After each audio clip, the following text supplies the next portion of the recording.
Hi guys, I have a very exciting update to share with you guys. I have been working with a structural engineer to work on key areas of the home, specifically how we're going to vault the ceiling underneath this existing roof.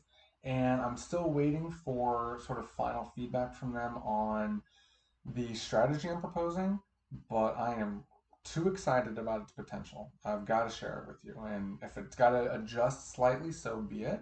But let's go ahead and jump into it. So here we are standing at the front of the house. Shouldn't look too different from what you've seen before. But as we approach the glass, you can start to see a glimpse for what's happening inside. So we'll approach your front door here and immediately we're greeted with an incredible view out the back, and of course the vaulted ceiling.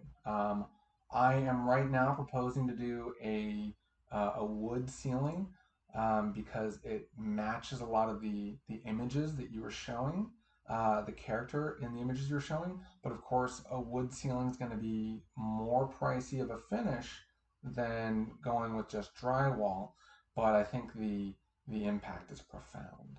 And so here we see a mock-up of the relocated firebox that you have, but surrounded by a very nice stone slab. Of course, this is also a very high-end finish. This could be done less expensively, but I think the impact here is just really, really cool. TV centered over this low bench area with some built-in drawers that would slide out.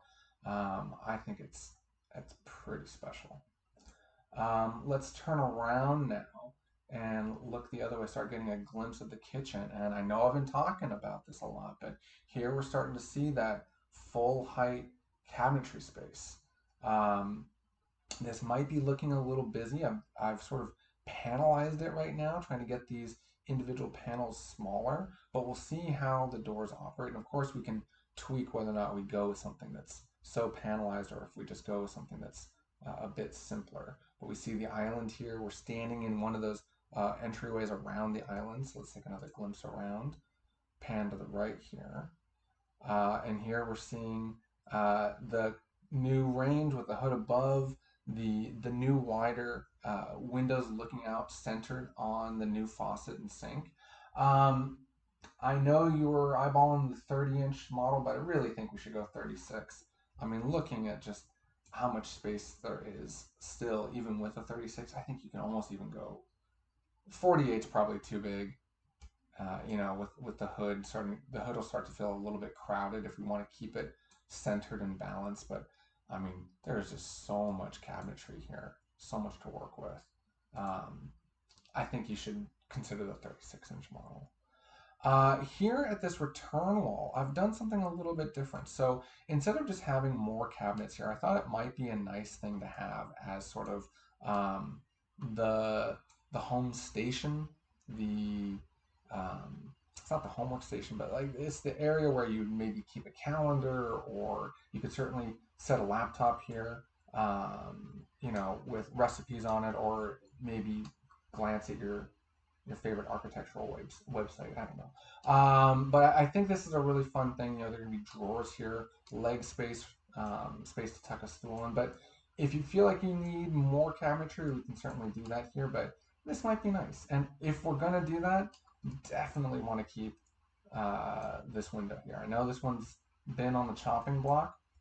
There is a ton of glass here. I know you might want some more upper cabinetry here. That can certainly be managed, but keep in mind there's a lot of cabinetry coming up. So let's take a look at one of the next images. So turning the corner, here is this island that's really sort of unique in my mind in that there is no penetration through the countertop, not for the cooktop, not for the sink, not the veggie sink. There's no interruption to a completely smooth work surface with some storage below on both sides, plenty of knee space on the other side. Um, so I think it's a really interesting kitchen, and we're starting to get a glimpse now for how these doors might work. So um, this would be just sort of your standard sort of reach-in pantry here, flanking the refrigerator. Here would be the door into the garage. Here's the door into the coat closet. Here's the door into the your walk-in pantry. Before we see those open, let's take another look standing here at this under counter refrigerator, standing here at the island and looking at your newly vaulted ceilings. Like I said, I've got to run things by the structural engineer still, but I think if you're going to vault the ceiling, you've got to go the whole way across, including the kitchen. Um, Given this existing exterior wall and this existing exterior wall here, um, I really just couldn't find a way uh, to make the vaulted ceiling in the living room and the dining room stop in a way that was anywhere close as awesome as just continuing the vault all the way through. I think that's so special. Um, but again, I got to run that by the structural engineer. If anything tweaks, what might tweak is that the slope right now is shown at 3 and 12, meaning that for every 12 inches we go over, we go up 3 inches, over 12, up 3. So it's a 3 and 12 slope. The slope might have to get shallower in order to allow the structural beams to drop as much as they need to, or to get beefier, and to not have the beams sticking underneath or popping through this uninterrupted plane. Like, I want to hide the ridge beam, conceal it, not express it down. I don't want to see the other beam that's running along this line here. I want to tuck that in above the ceiling. So turning on a structural layer here. This is really, really rough and just sort of meant to be a talking point with the engineer. Um, so don't worry about that too much. But the intent here is what I want to make sure that you're on board with. Do we like the idea of this super simple, clean looking vaulted ceiling that goes all the way from this wall, the hallway wall leading into the bedrooms, all the way to the vestibule leading into your master and over the kitchen too? Because that'll dictate future discussions I have with the structural engineer. Perhaps we can get Tony involved to weigh in on the additional costs. I can talk to him about that. But I'm sure you'll agree that it looks amazing. So let's move on. Let's talk about now these kitchen doors here. So 1, 2, 3 doors don't, in my opinion, look like doors until they're open. And this door here gives you a glimpse into the garage. There's a bunch of people coming in from your existing garage. Here's the door that leads into the coat closet, and I think it's neat to do a pushback soffit above here, where this orange wall and this wall are in plane with each other, and they don't have to be painted orange per se, but whatever accent color it is, we want to draw attention to the fact that, hey, there's only a shallow space above here, right? So we're even turning the cabinet material 90 degrees here and looking like we're this super deep pantry column. No one's going to expect if you say, hey, can you go into the pantry real quick and get something?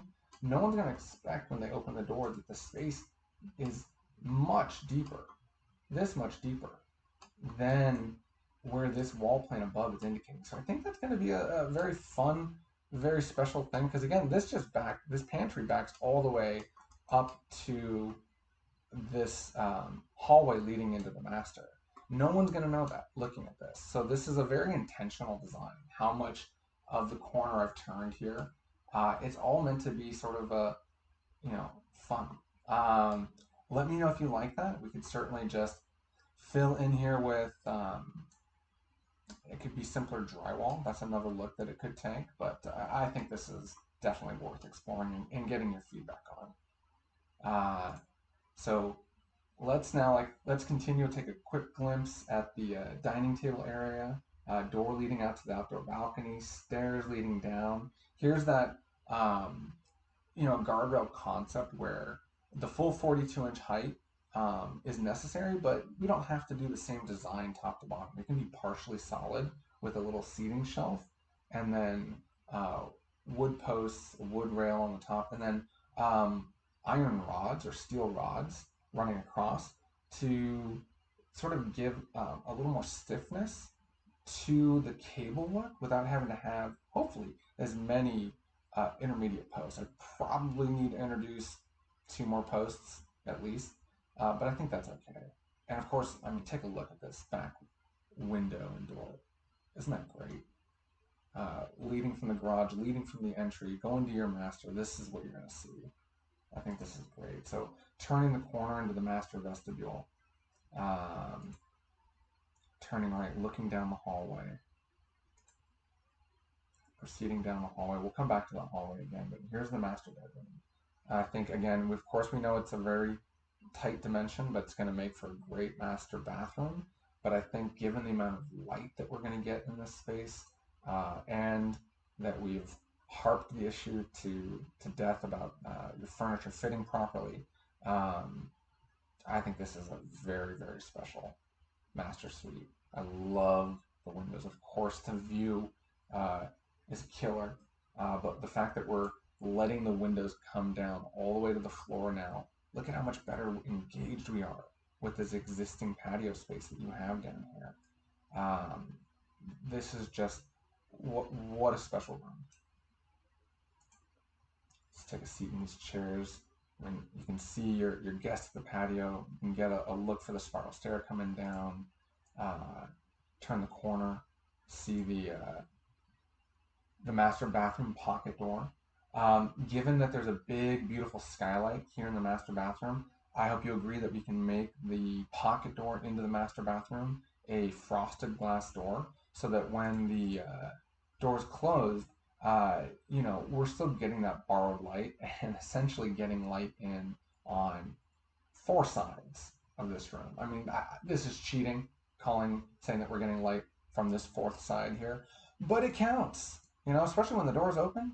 There's going to be a lot of really beautiful light pouring in through that skylight that's just tucked into the corner, washing this tile wall with light. And, of course, we've got this big shower door, the door that leads into that existing covered patio space that we're going to screen in with those angled slats that let light in but protect from views up into this area.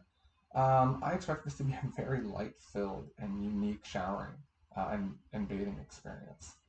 Um, Here's a view of the wet room with the soaking tub. This is a placeholder mock-up model. It can certainly be taller. We can finalize that selection together. 2 shower heads flanking a large niche here. We can talk about building a shelf across for more storage or maybe making it a bit shorter. I don't know exactly how much product you use, but we can talk about that and make sure that this niche is accommodating that. But then again, there's that door direct to the outside. This could be frosted glass if you want, but I'd rather see you guys put some potted plants out here. Some shade-loving plants, of course, but some plants out there and have a very unique experience where you've got full height glass in a shower if you're comfortable with it. But again, we've talked about the screen wall here and how that's going to protect your privacy. Here's a section cutting through just to give sort of another look at this space where we've got the tub, full width glass.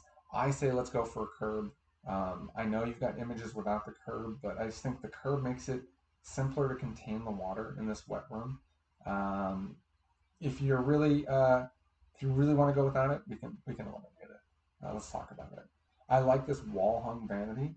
I think if we're gonna pay the expense of going with this extra tile, which I think we should, given this unique situation of this skylight being against the corner here, I think taking the tile all the way down to the floor and having the vanity float off the floor, it just takes it to the final level. I think this is such a very refined, very special master bath elevation.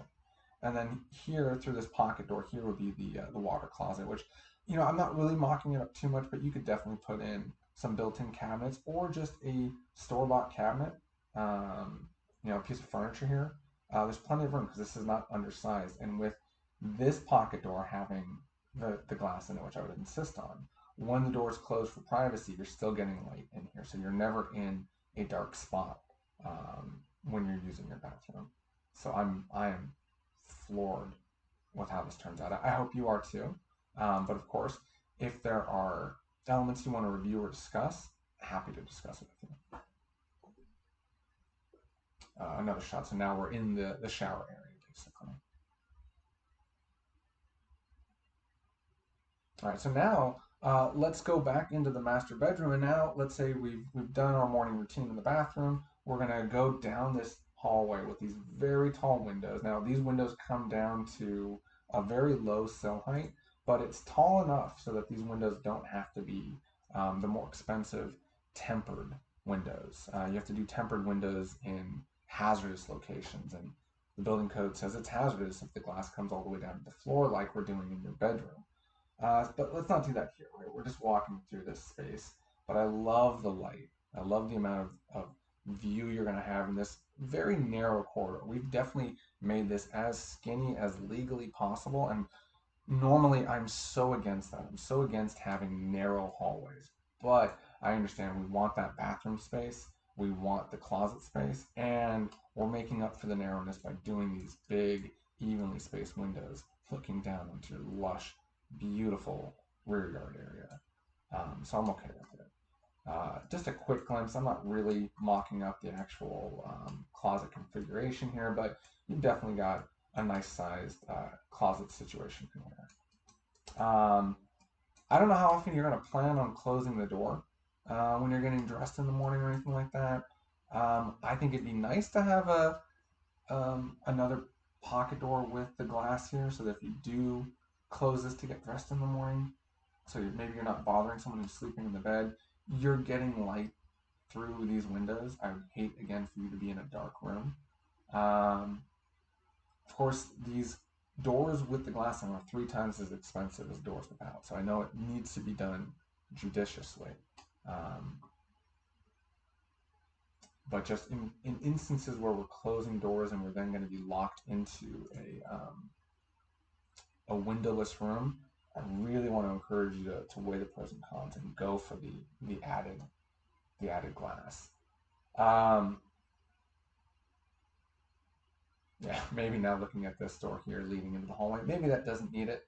But again, when we close this door, the hallway has no access to natural light. So, you know, maybe the bathroom door and this door, maybe we just do that as a motif. You know, we can look at the cost of the doors and talk about that.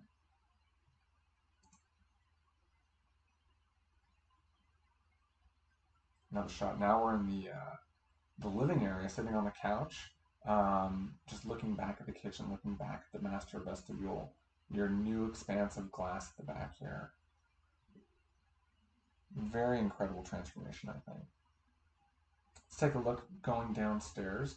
Now, I haven't fully mocked up the basement level yet, but I've at least got the stairs and the guardrails going here. So I love the fact that the windows above the doors, the windows and doors above translate perfectly down to what's happening down below. There's only this solid bit of wall area here just to, you know, have something for the furniture to back up against, have a little bit of meat here, save a little bit on the glass cost, but it's still so open and glassy. So as we go downstairs, we get this sense, this completely open sense. You know, it's short, but you know, given the existing ceiling heights in here, but it's so very open. And only having this one open guardrail on one side, and you know, relying on the tempered glass here, so you know, no one's gonna fall through the glass. Um, I think this is going to be so incredibly open. And though it's covered, right, we're not gonna be flooding the basement space with direct light, um, just given how much is going on here. But it's going to be bright, so much brighter than it is now with that giant fireplace column in here. So I still need to mock up the elevation for this back wall, but I think given the phasing that we're talking about, I didn't want to hold off on getting your eyeballs on what's happening upstairs, getting you guys to weigh in on whether or not you love this. I hope you do. But if not, let's keep tweaking it so that we can give the structural engineer the final direction and we can prepare the final construction documents to get into the city for building permits. I can't wait to hear your guys' feedback. All right, thank you guys.